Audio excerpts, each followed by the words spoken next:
Senhor nosso Deus e Pai, nessa noite, em nome de Jesus, nós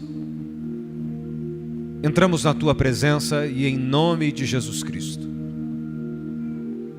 eu quero declarar a soberania do Senhor sobre cada vida aqui representada. Estabelece, Senhor, o Teu reino na vida dos Teus servos, das Tuas servas. Que no nome de Jesus agora, Tua palavra, Senhor, tenha liberdade para fluir em cada coração, em cada vida. Senhor, que haja a partir deste momento compreensão, ampliação da Tua palavra.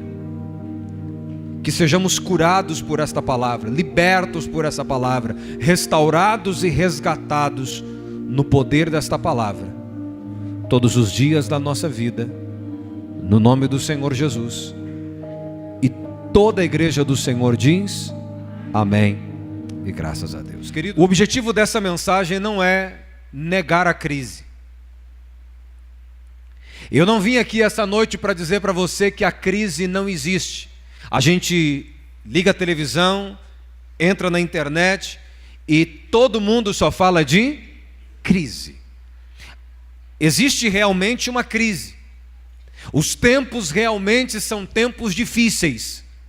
Mas nós somos uma geração que mesmo em tempos difíceis, mesmo em tempos de crise, vamos experimentar favor sobrenatural de Deus. Não, eu quero que você dê um glória a Deus mais forte. Eu não vim aqui nessa noite para dizer que não existe crise, mas vou dizer para você que mesmo em tempos de crise, nós vamos experimentar provisão e suprimento sobrenatural da parte do Senhor. Quem crê recebe e dê um forte aplauso a Ele. Graça em tempos de crise. Primeiro livro dos Reis, capítulo 17, quem achou diga amém. O verso 7 e os seguintes dizem assim: Então veio, verso 7, perdão. E sucedeu que passados dias o ribeiro se secou, porque não tinha havido chuva na terra. Então veio a ele a palavra do Senhor dizendo: Levanta-te e vai a Sarepta, que é de Sidom, e habita ali. Eis que eu ordenei ali uma mulher viúva que te sustente. Então, ele se levantou e se foi a Sarepta. E chegando à porta da cidade, eis que estava ali uma mulher viúva, apanhando lenha. Ele a chamou e lhe disse: Traze-me, peço-te numa vasilha um pouco de água para que beba. E indo ela buscá-la, ele a chamou e lhe disse: Traze-me agora também um bocado de pão na tua mão. Porém ela disse: Vive o Senhor teu Deus, como nem um bolo tenho, senão somente um punhado de farinha numa panela e um pouco de azeite numa botija. E vês aqui, apanhei 2 cavacos e vou prepará-lo para mim e para o meu filho, para que comamos e morramos. E Elias lhe disse: Não temas, vai e faze conforme a tua palavra. Porém, faze disso primeiro para mim um bolo pequeno, e traze-mo para fora. Depois fará para ti e para o teu filho. Verso 14. Porque assim diz o Senhor Deus de Israel: A farinha da panela não se acabará, e o azeite da botija não faltará, até o dia em que o Senhor dê chuva sobre a terra. E foi ela e fez conforme a palavra de Elias, e assim comeu ela, e ele, e a sua casa, muitos dias. Graça em tempo de crise. Inegavelmente, irmãos, esta passagem bíblica nos fala de um tempo de crise. Uma crise sobre toda aquela terra. Os céus estavam fechados, não havia chuva. Não havendo chuva, não havia plantação. Não havendo plantação, não havia colheita. Não havendo colheita, mais cedo ou mais tarde as pessoas não teriam mais o que comer. Deus chama o profeta Elias e o sustenta de uma forma sobrenatural à beira de um riacho durante alguns dias. Durante um tempo, a palavra do Senhor nos diz que de uma forma sobrenatural, corvos, pássaros vinham e serviam a Elias de uma maneira sobrenatural. E eu paro aqui já para profetizar na vida desta geração profética, que de alguma forma sobrenatural, suprimento e provisão do céu virá sobre a tua vida em nome de Jesus. Foi fraco. Eu quero te dizer que em nome de Jesus, provisão e suprimento sobrenatural vai descer sobre a sua vida em nome de Jesus. Mas um dia, o ribeiro secou. Não havia mais água naquele riacho. E quando acaba a água daquele riacho, Deus fala ao seu servo, o profeta, e diz: sai daí e vai para uma cidade chamada Sarepta, e lá eu já ordenei uma mulher viúva para que te sustente. Olha que engraçado, irmãos. Deus poderia ter mandado o profeta Elias para a casa de qualquer pessoa.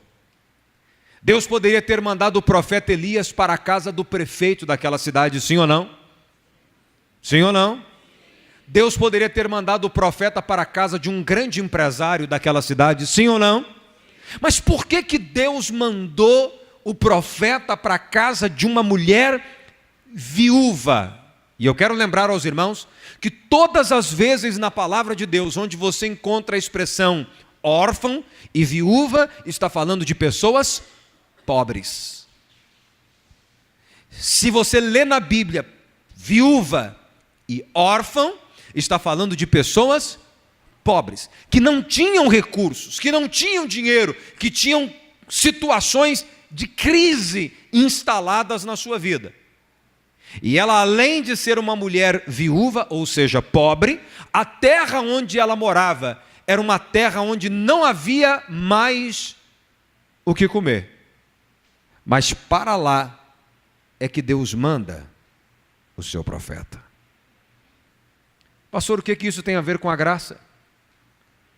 Tem muito.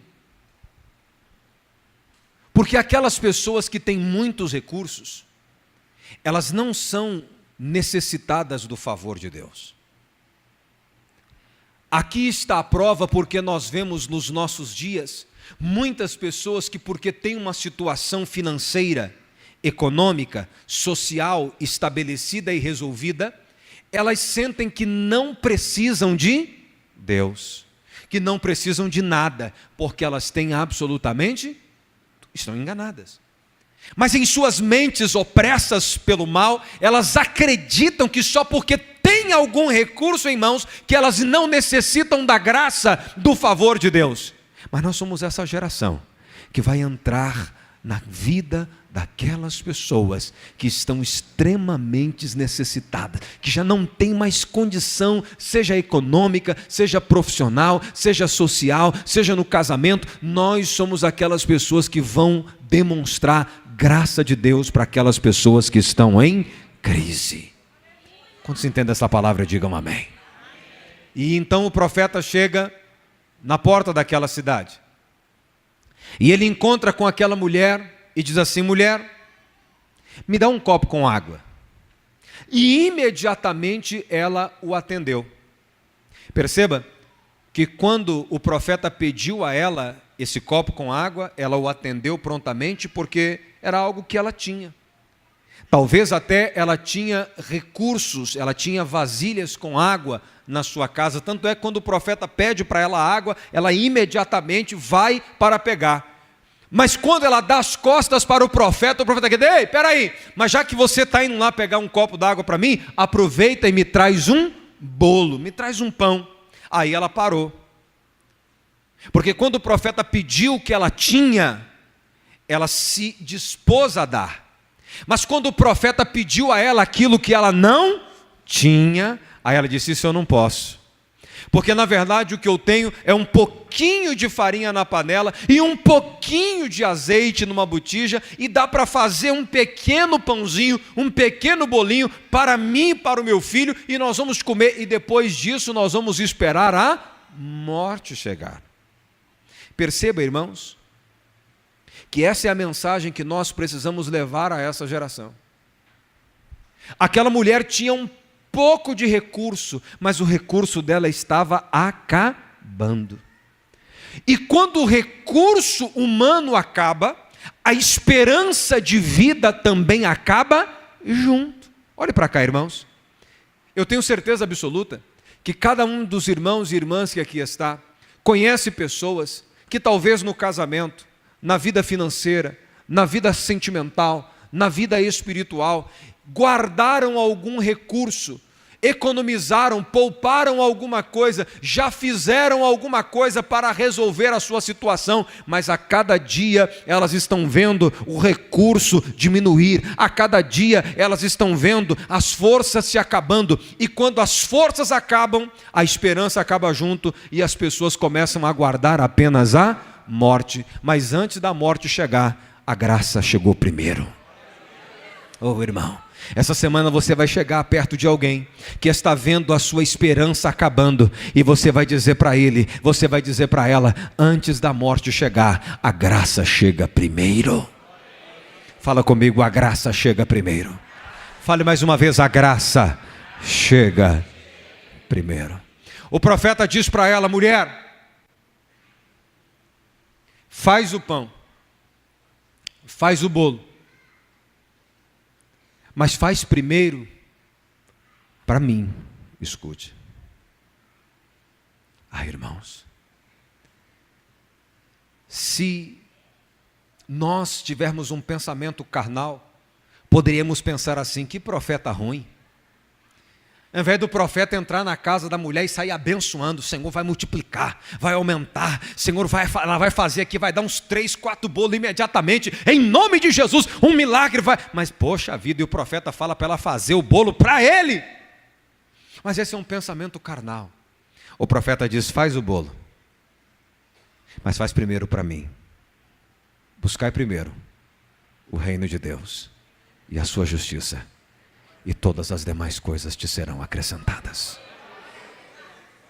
Quantos entendem essa palavra, digam amém.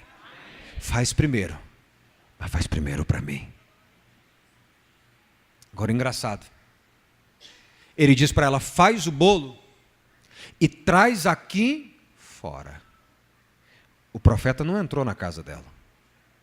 Sabe o que isso me fala? Me fala de que ele, ao não entrar na casa dela, ele não entrou na crise dela, mas de dentro da crise dela, ele tirou uma semente. E aquela semente que saiu do meio da crise mudou a história da vida daquela mulher. Você entende o que eu estou falando, sim ou não? Eu quero dizer para você, irmão e irmã, que nós somos a geração que Deus vai usar.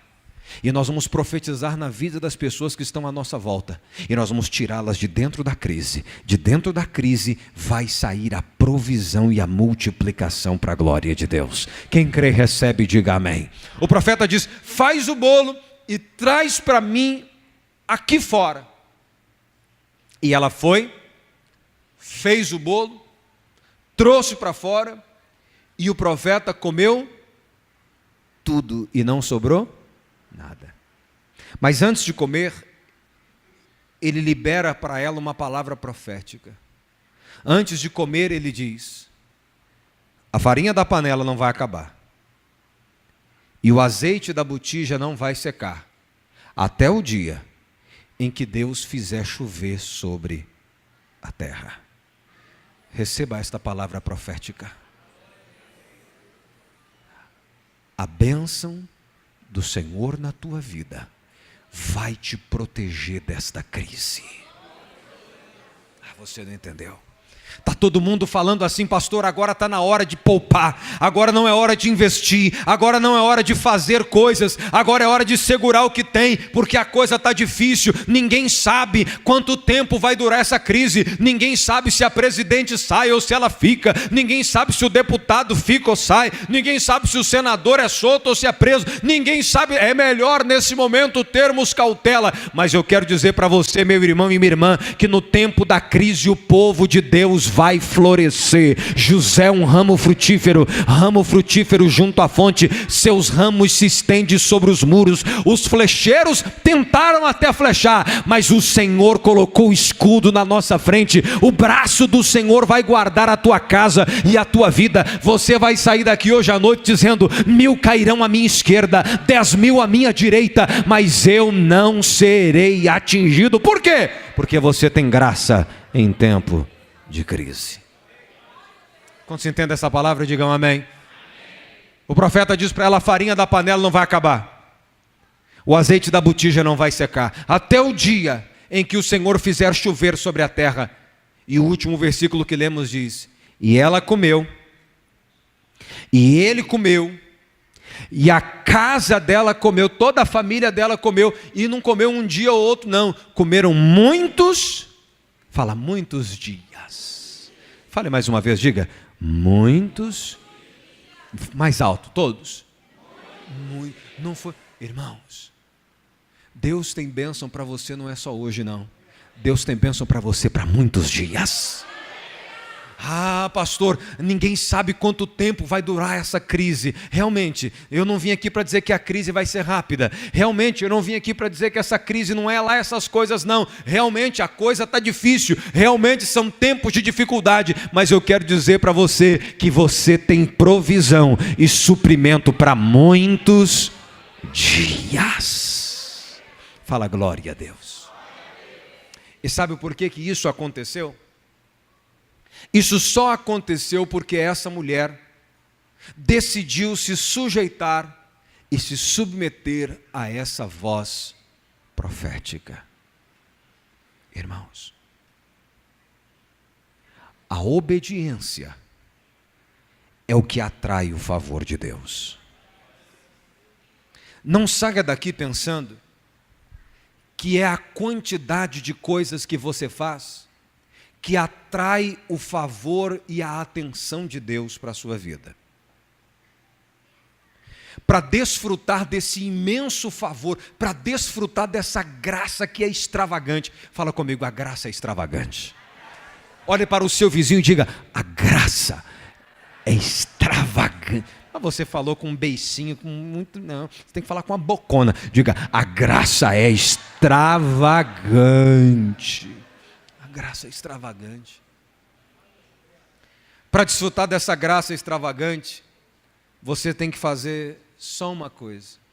O quê? Obediência.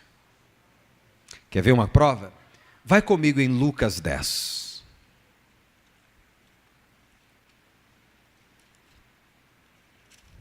Lucas 10.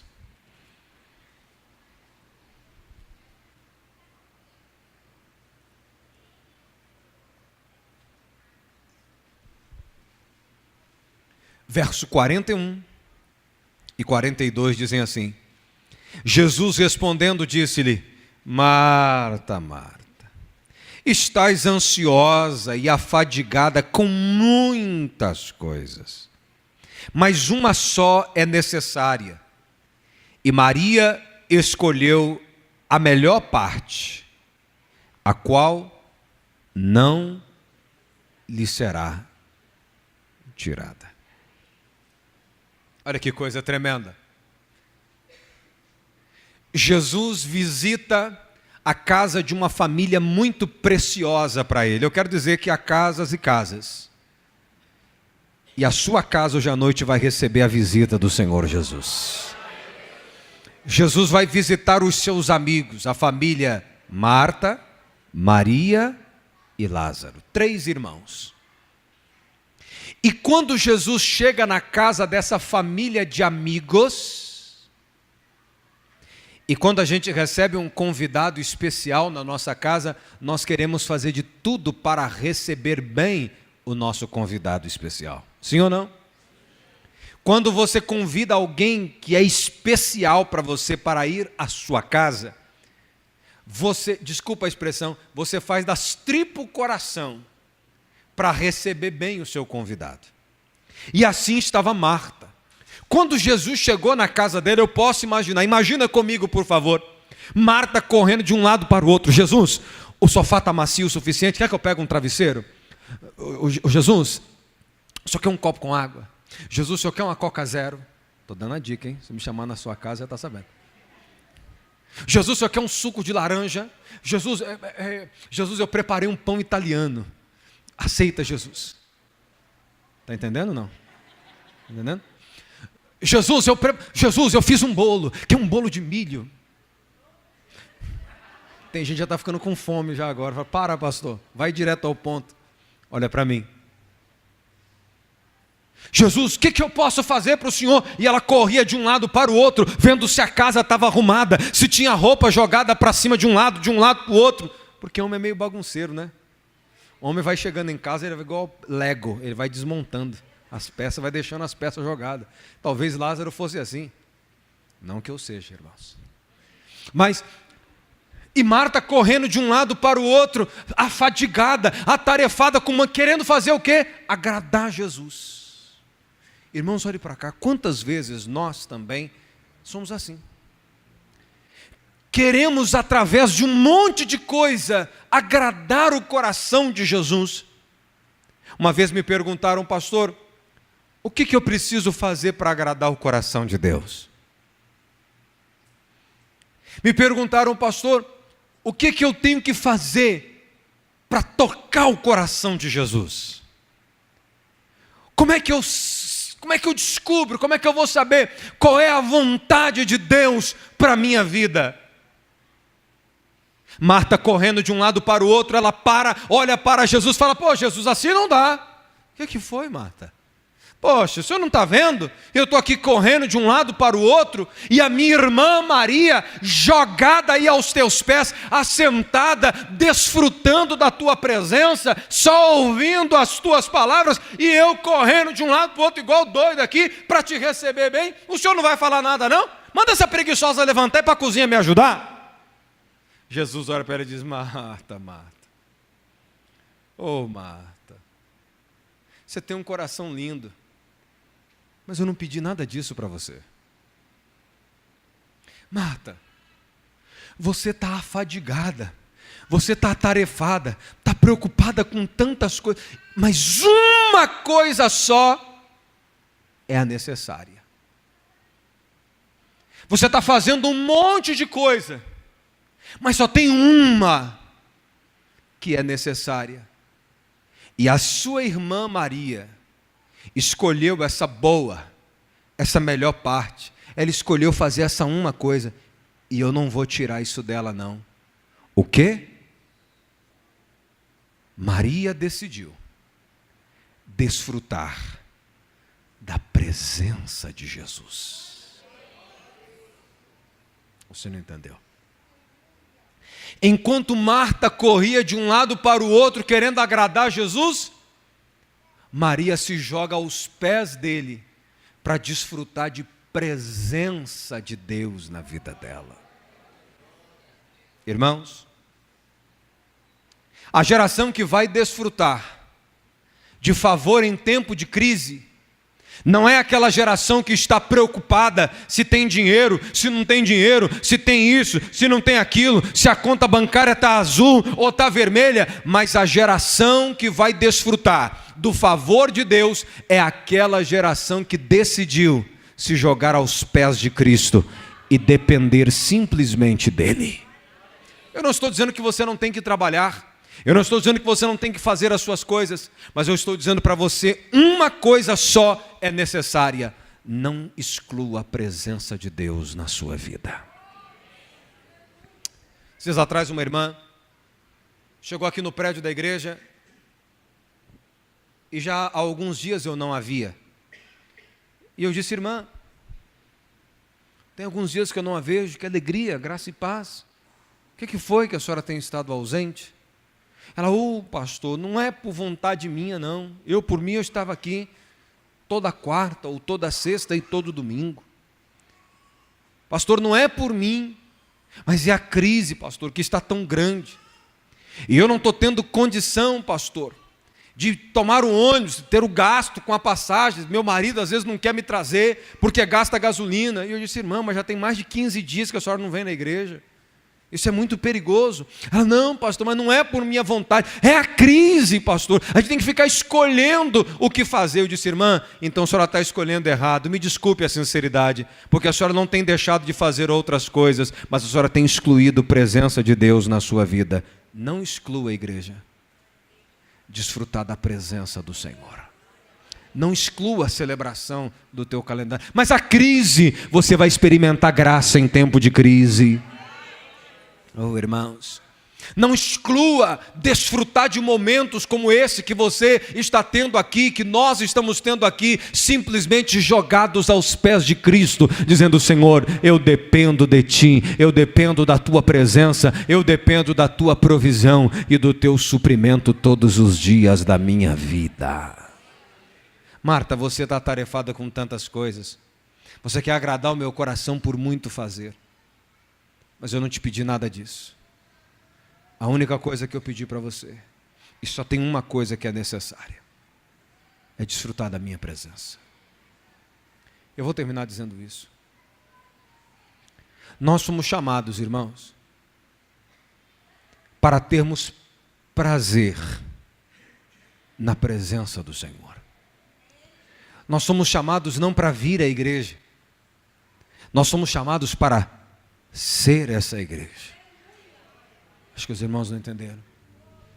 Nós somos chamados não para vir à igreja, nós somos chamados para ser essa igreja. Essa igreja prostrada aos pés de Cristo. Essa igreja que não está interessada em um monte de coisas, mas é uma igreja que está interessada em estar aos pés, dependente de Cristo. Quantos entendem esta palavra, digam amém. Fique em pé no seu lugar comigo, por favor.